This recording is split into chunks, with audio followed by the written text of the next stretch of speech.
cas-là, parce que l'eau force pour trouver son passage. Évidemment, les mairies aussi ont leurs responsabilités.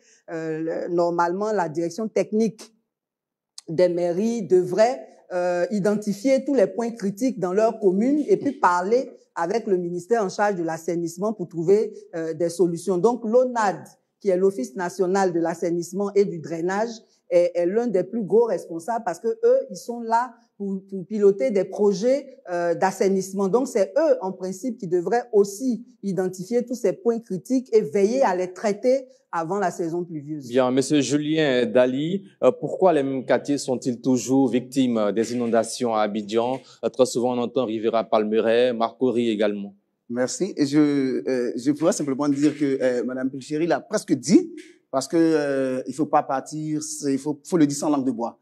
Il y a l'urbanisation qui est là, parce que c'est un phénomène. Plus on construit, et quand c'est pas fait dans les règles de l'art, déjà, il faut comprendre que les risques sont là. Et puis, un élément fondamental dont on a parlé, c'est l'incivisme, surtout cela. Parce que c'est vrai, les responsabilités sont réparties. C'est vrai que l'État a sa part de responsabilité dans tout ce qui est fait. Quand tu as parlé le ministère de la construction, tout et tout, mais la population elle-même a sa responsabilité. Quand par exemple, on nous interdit de construire là, et puis on fait un tourniquet pour venir s'installer, on bloque le passage de l'eau. Et là, c'est déplorable. C'est un peu pour dire, on ne verra pas ça un peu à l'intérieur du pays. Nulle part, juste la preuve de contraire à l'intérieur du pays. J'ai pas encore entendu qu'il y a une sorte d'inondation telle que ça se passe. Bon, je voulais parler de Lakuta, Gagnoua et autres, voilà. Exactement. On n'en parle pas parce que l'urbanisation n'est pas comme Abidjan. Souvent Abidjan et le sud Congo. Exactement. C'est parce que ici, plus on construit, plus on se développe, plus quand c'est pas fait dans les règles, avec cet incivisme, quand c'est fait dans l'incivisme, il y a problème. Bien. Eric Bayala, plusieurs raisons ont déjà été données. On va pas revenir sur ces raisons. Que révèle cette situation sur la planification urbaine à Abidjan et puis la responsabilité surtout des collectivités locales? Ce qu'il faut dire à ce niveau, c'est qu'il faut comprendre que une ville a une âme. Et l'âme de la ville est portée par le projet d'urbanisation. Quand vous regardez les grandes capitales, les grandes villes occidentales, ces villes-là sont construites sous un réseau souterrain de canalisation et de drainage d'eau. Mais malheureusement, ici, on a beaucoup vu beaucoup d'entreprises immobilières. Nous saluons effectivement cette floraison parce que ça porte à accroître le logement en Côte d'Ivoire. Mais en même temps, avant que le ministère ne vienne approuver les lotissements, comme on dit qu'il y a des lots qui sont déjà viabilisés. On parle de viabilisation de l'eau, des terrains. Lorsque on a une adduction d'eau, il y a de l'électricité et puis il y a la voirie.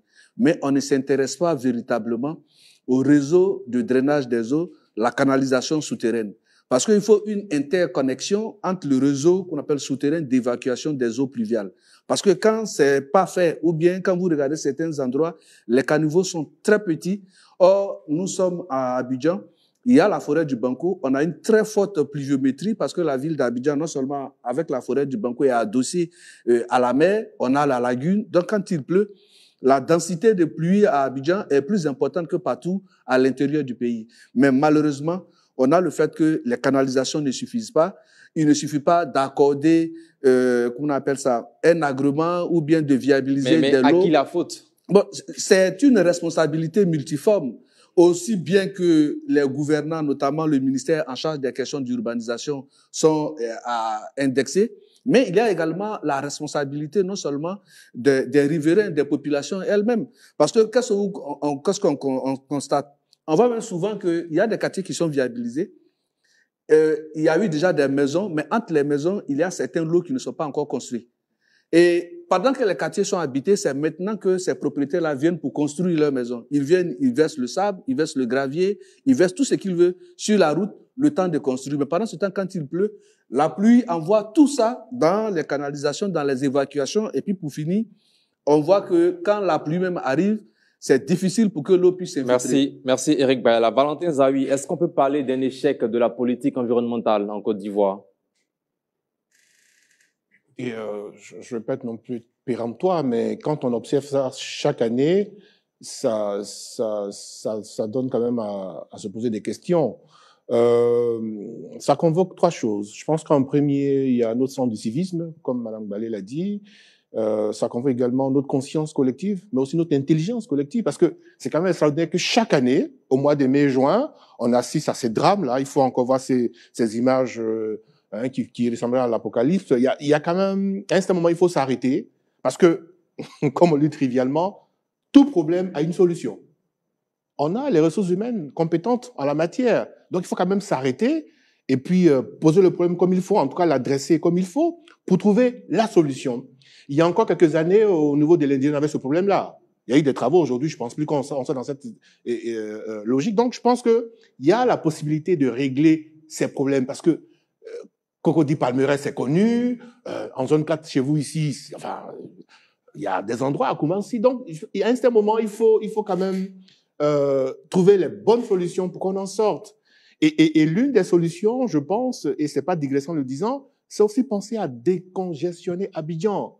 En transférant la capitale politique à Yamoussoukro, ça permet aussi de faire ce qu'il y a à faire. Parce la pluie continue, hein. Même si tout le monde va à Abidjan, à Yamoussoukro. J'entends bien. Maintenant, ce que je veux dire, parce que là, on parle d'urbanisation. Comme j'ai dit, nos devises, dedans, il y a la discipline. Malheureusement, il y a beaucoup d'indiscipline. Donc, en attendant qu'on soit un peu discipliné, qu'est-ce qu'on fait? C'est ça la vraie question. Bien. Monsieur Dali, il y a la question de la conscience collective évoquée par Valentin Zawi. Réaction là-dessus? Oui, ben c'est pas faux. Parce que toute la responsabilité, elle est de tout le monde. On va quand même pas indexer une partie, c'est-à-dire les gouvernants, et puis laisser la population, parce que chacun est responsable. Et comme je pense que tout le monde l'a dit sur le plateau, quand Pierre a fait une chose que c'est pas normal, il faut aussi que chacun en prenne ses responsabilités et puis arrête, parce que il faut que ça s'arrête. Il faut que ça s'arrête. Donc la conscience collective, c'est d'attirer l'attention de tout le monde, et pour ne pas que ces dégâts-là encore perdus, comme monsieur vient de le dire tout de suite, tant que nous ne faisons rien, tant que les problèmes, parce que c'est un phénomène naturel. Il y a chaque année, il y a des mai, il y a des juins. Mais si rien n'est fait, on va plus. Est-ce que vous trouvez que la gestion des inondations à Abidjan a quand même évolué positivement? Bon, en ce qui me concerne, selon les observations qu'on peut faire, je peux dire que, à ma connaissance, c'est la même routine, hein. C'est la même routine. Ce que je peux bien dire, hein. C'est la même routine, parce que rien n'a changé. La même question. Est-ce qu'il y a amélioration ou situation dégradée? Oui, il y a eu quand même quelques petites améliorations, mais c'est pas suffisant. Par exemple, dans la zone de Riviera-Alabra, c'était une zone qui subissait beaucoup d'inondations. Ces dernières années, on n'en entend pas parler là-bas. Mais en fait, ils ont déplacé le problème. Il y a le carrefour de l'Indénié également. Non, vous voyez 9 kilos là. Il y avait Orca Déco de l'autre côté. On a cassé pour libérer Alabra. Mais finalement, c'est le même carrefour de 9 kilos là qui était très inondé encore. Donc, on déplace les problèmes, on ne les résout pas. Il y a un point que je n'ai pas évoqué tout à l'heure, c'est la construction de nos routes. On fait des routes sans caniveau. Ça aussi, ça favorise les inondations. Et puis, bon, il en avait parlé, c'est important aussi d'insister dessus, c'est le dimensionnement des caniveaux. Par exemple, vous avez un ouvrage à l'entrée de Benjerville. Il est dépassé. Donc, normalement, si on avait la culture de l'évaluation, du suivi, on aurait vraiment créé un comité interministériel spécialement pour les inondations. On aurait identifié tous ces points critiques-là et puis on les aurait traités. Il y a des bailleurs qui sont disposés à financer des projets dans ce sens, comme la Banque mondiale, mais bon, je ne sais pas pourquoi ça bouge pas. Éric Bala, les points positifs dans la gestion de ce phénomène à Abidjan? Bon, d'abord, il faut dire que dans un premier temps, point positif, c'est vrai. Pour l'instant, la grande pluie que nous avons eue il y a 2 jours de cela n'a pas encore peut-être fait un bilan de mort, sinon de pertes en vie humaine, mais les dégâts matériels sont importants. Donc, or, dans les années passées, c'était suivi de pertes en vie humaine. Et comme maintenant, on n'en a pas eu, on peut déjà dire que sur ce volet-là, quelque chose a été fait. C'est vrai, on voit de grands travaux d'urbanisation, sinon de curage de caniveaux qui sont faits, de construction de drainage, mais ce que je n'ai jamais compris, ces travaux n'ont jamais pris fin. Ça veut dire que ces travaux commencent et quand nous sommes en pleine saison sèche, vous allez voir que ces travaux vont, on appelle, s'arrêter. Et puis après, on se demande, mais qu'est-ce qui se passe? Pourquoi les travaux ne continuent plus? Et quand la saison des pluies arrive, malheureusement, on court encore. C'est là qu'on se rappelle que, bon, on avait un tel chantier qu'on n'a pas pu finir. Mais c'est ça. C'est la responsabilité citoyenne comment on appelle ça, de notre responsabilité professionnelle. C'est-à-dire que quand on est responsable, quand on a la charge de mener un projet pour la communauté, il faut que ça soit jusqu'au bout, il faut que ce soit vraiment responsable. Merci, mais malheureusement, on voit que ça se fait à tâtons. Bien. Valentin, vous avez des solutions, des propositions? Écoutez, comme je dis, je pense qu'on a des personnes qui sont compétentes dans ce pays pour réagir sur ce dossier. Mais en règle générale, je pense qu'on a un gros problème avec la notion de rigueur à tous les strates de nos sociétés. Voilà. Je pense qu'il y a un travail qu'on doit faire par rapport à la rigueur quand on travaille. Si on arrive à faire ce pas, ce pays s'en porterait nettement mieux. Bien. M. Dali, deux propositions, rapidement. Je pense que, ils l'ont dit, il faut que nous soyons quand même rigoureux dans le travail et puis la conscience citoyenne. Bien. M. Balé. Oui, je l'ai dit tout à l'heure, faut être sérieux, faut avoir la culture du suivi et de l'évaluation, créer ce comité-là, travailler dès maintenant pour que l'année prochaine, on n'assiste plus à ce genre de scène. Bien, passons maintenant au deuxième sujet de cette émission. 120 élèves gendarmes de l'école de gendarmerie de Torogwe radiés pour usage de drogue. C'est le débat de ce deuxième sujet de votre émission Entre deux news. C'est du lundi au jeudi à partir de 19h50 sur Reflet TV, 208 sur le bouquet Canal+. Émission à suivre aussi sur Facebook et YouTube. Alors, première question, Monsieur Dali, que révèle ce chiffre inquiétant sur la sélection des forces de l'ordre? Que révèle ce chiffre important? Dans la sélection des forces de l'ordre, relatif au sujet, oui. Des 120 élèves gendarmes radiés. À la vérité, c'est vraiment choquant. Et je pense que sans langue de bois, il faut le dire, ce nombre-là, vraiment, il est plus que grand. Il est plus que grand et c'est inquiétant, en fait. C'est inquiétant. Ben, je ne sais pas si déjà on rentre dans le vif du sujet. Oui, allez-y. Voilà. Pour ma part, je pense que radier 120 élèves gendarmes, sans langue de bois, c'est pas une bonne idée. Quelle était la solution donc? Maintenir ces élèves gendarmes? Bon. Dans un premier temps, je pense que ce sont des personnes qui sont formées au maniement des armes. Et quand on les radie, ils viennent à la maison. Mais qu'est-ce qu'ils deviennent? Donc, je pense pour ma part qu'ils devraient être suivis, comme elle a dit dans l'autre sujet, il y avait un suivi. Ils doivent être désintoxiqués. Parce que c'est comme un père. Mais ils ne sont pas des toxicomanes, même s'ils consomment la drogue. Non, à partir du moment où ils ont été testés positifs, ça veut dire tout, ça veut tout dire. Et je vais pour dire, pour ceux qui sont, par exemple, de l'autre côté je veux prendre Adufou, Gonzague et autres, par exemple. Imaginez-vous un peu, un père qui a fait tout ce qu'il peut pour que son enfant devienne gendarme et qui revient au quartier, par exemple, comme Adufou. Mais qu'est-ce qu'il devient? Mais c'est exposer la population aux personnes qui connaissent des stratégies, comment on roule dans le sable, comment on fait. Ils sont très entraînés. Et là, je pense que c'est pas une bonne idée. Il faut les récupérer. Il y a un danger social. Il y a la Croix-Bleue qui est là. On les envoie là-bas. Ils sont traités. Et puis bon, on les insère. C'est comme dans un lieu carcéral.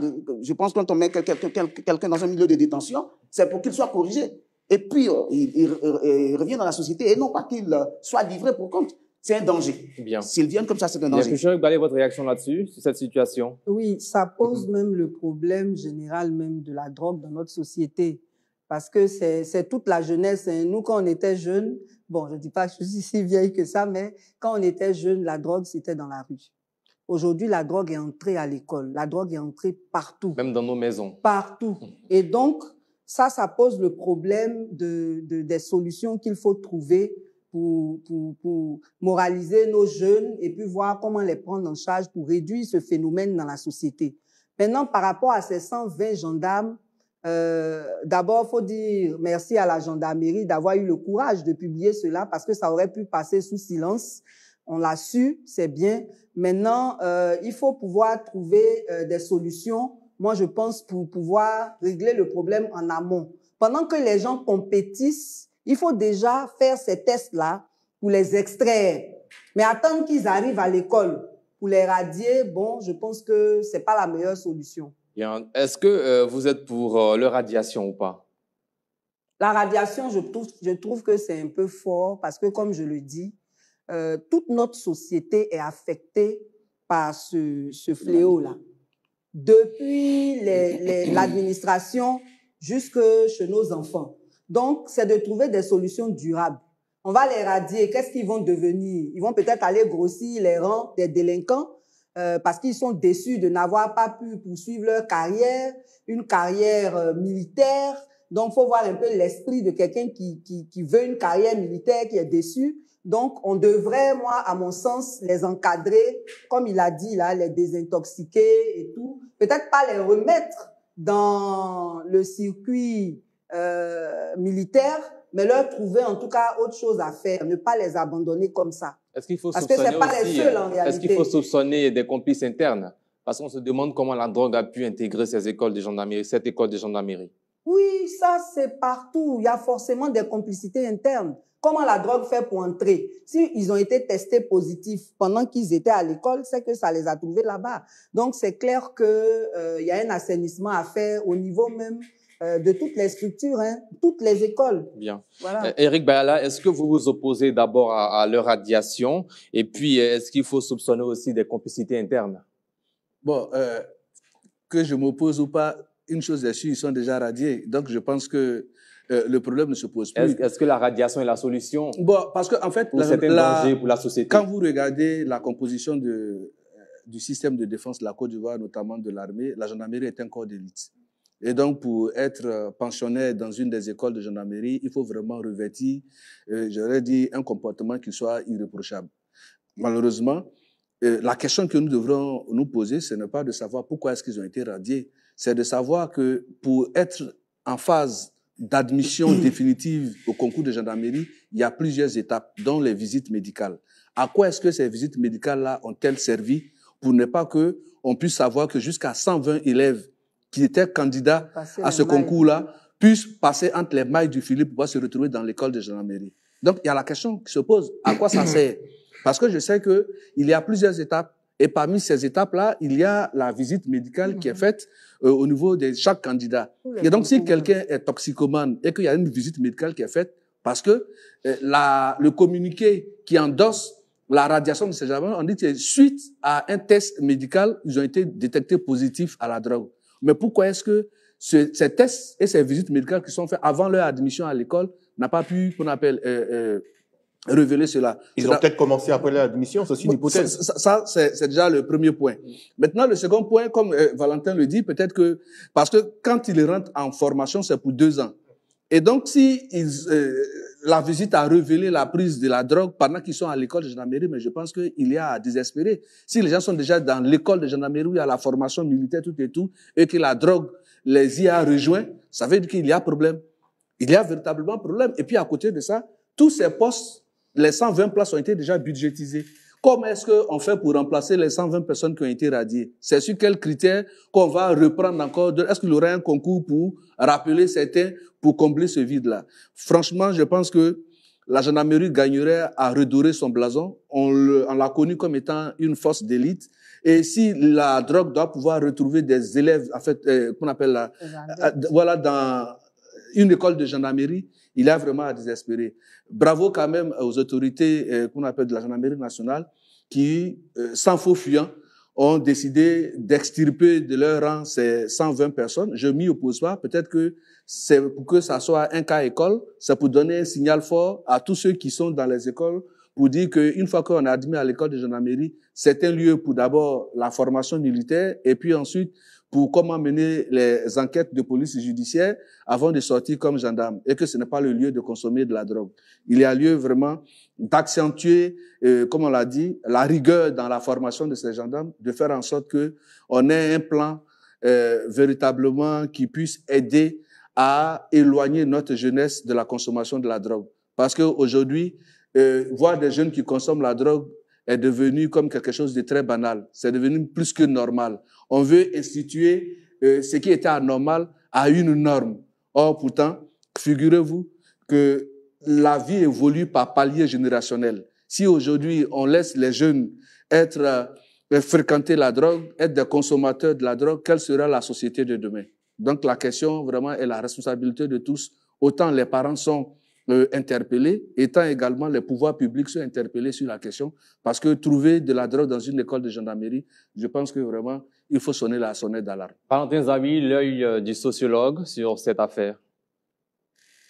Il y a des faits comme ça qui nous donnent à réfléchir. Mais qu'est-ce qu'il y a d'étonnant? Depuis 1990, le système éducatif, il aura de pâquerettes. C'est l'école qui produit toutes ces personnes-là. C'est même qui demain sont dans notre administration. Il y a aussi l'esprit festif au passage. Il y a un désordre. Voilà. Il n'y a pas un autre mot. Donc, qu'est-ce qu'il y a d'étonnant de... Il a dit, Éric Bayala, la gendarmerie, c'est un corps d'élite. Il n'y a pas plus valorisant que d'être gendarme. En tout cas, pendant longtemps, c'est cette image qu'on avait. Mais depuis quelques années, voilà ce qu'on constate. Des élèves gendarmes qui touchent à la drogue. Alors, où on veut être optimiste, on se dit, bon, les petits, ils sont rentrés, puis après, ils ont changé.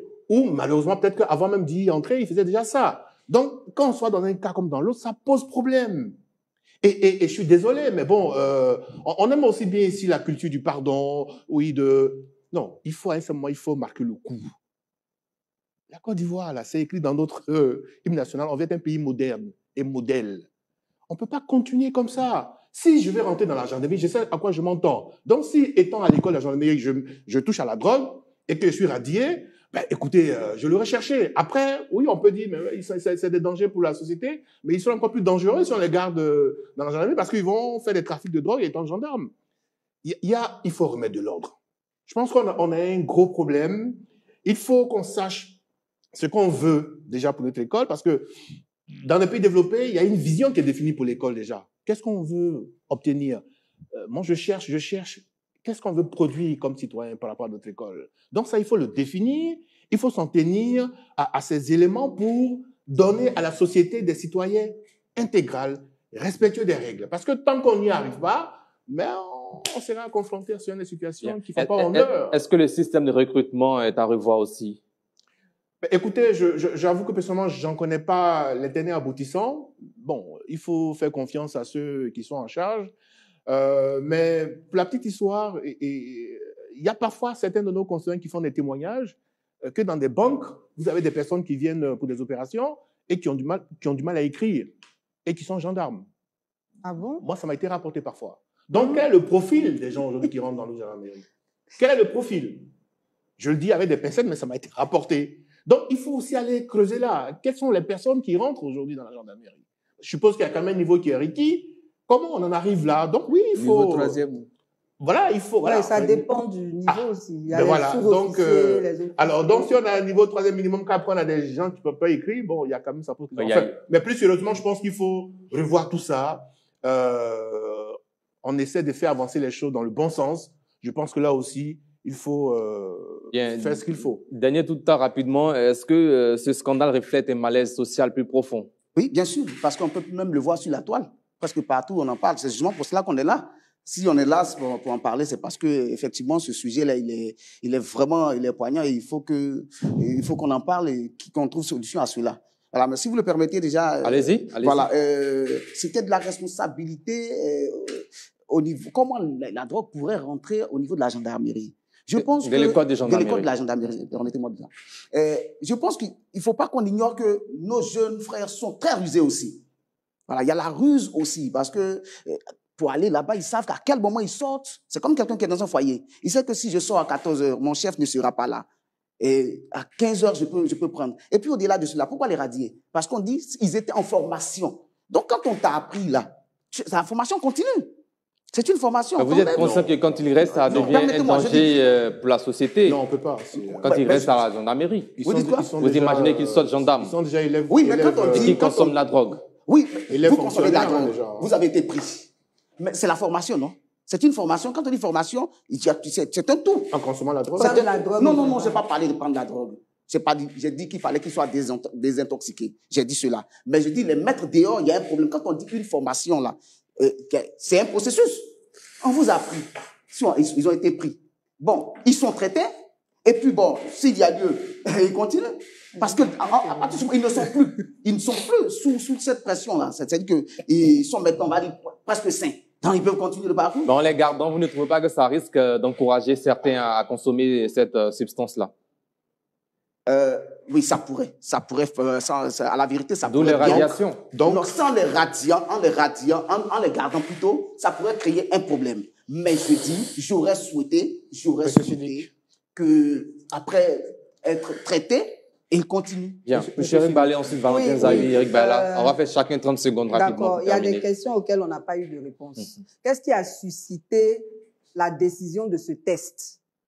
Pourquoi cette promotion-là particulièrement? Est-ce que les années précédentes, ça se faisait? Bon, il y a des réponses qu'on n'a pas. Toujours est-il que cette semaine même, à Logwalé, il y a un gendarme qui a tiré sur un chauffeur de taxi parce qu'il se plaignait de la fumée de la cigarette de ce gendarme. Ça veut dire que même ceux qui sont pas à l'école là, on doit les tester aussi.